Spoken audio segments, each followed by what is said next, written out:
stuck in the middle with you. Yes, well, I want to tell you about a book that I've been dying to write since we had 3 teenagers and built a suite so my 2 aging parents could join us under the same roof. Call us crazy, but we did it. And craziness is not new to us. We had 3 children in 3 years. Actually, my wife had the children.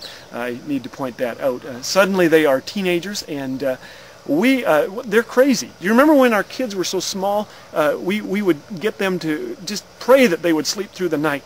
And suddenly they are teenagers. We can't get them to wake up. They are in the prime sleeping years of their lives.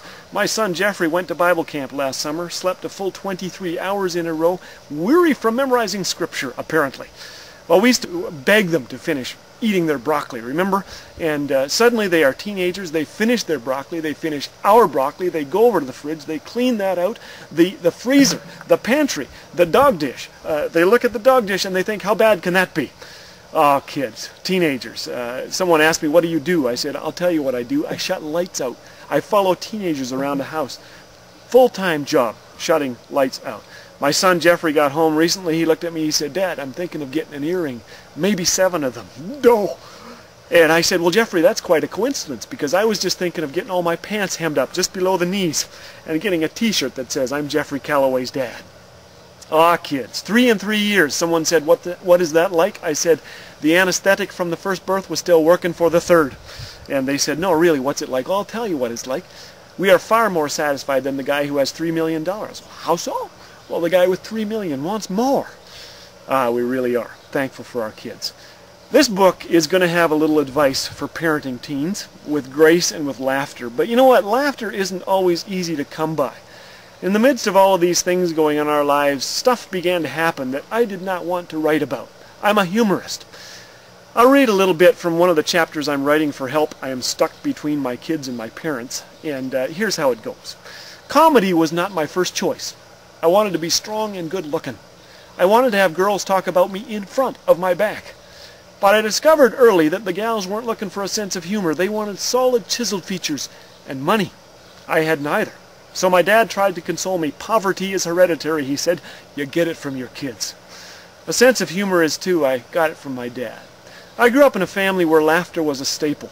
My earliest memories are of Mom reading me Winnie the Pooh and Dad hiding in darkened rooms waiting to scare the living daylights out of me. Each of our 3 children has at some point experienced me pulling back their collars and sneezing down their necks.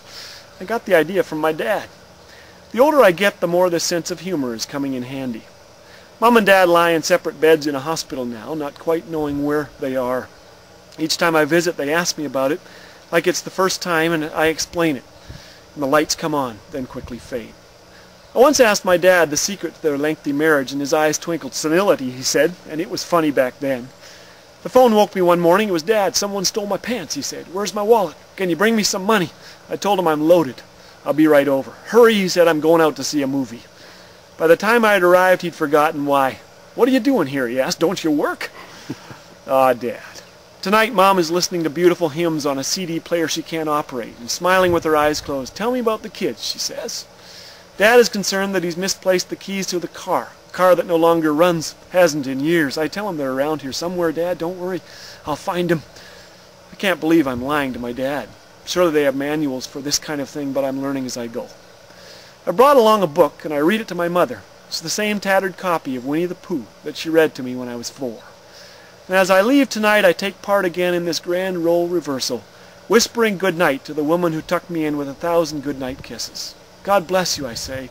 He does, she smiles. He gave me you. Then she motions my daughter Rachel to her bedside. Grandma loves you, she says. Say it after me so you'll never forget. Grandma loves me.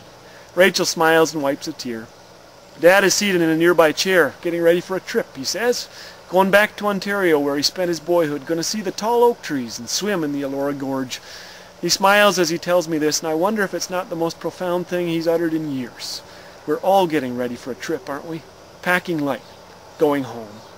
Outside, Rachel wants to drive. I can't believe she's already 17. Will you visit me when I'm old, I ask, wiping tears of my own and fumbling for the car keys. She smiles her agreement. I need a hug, I say. She leans in close. Ah, yes, I can feel a sneeze coming on. And I'm wondering what it is I should do.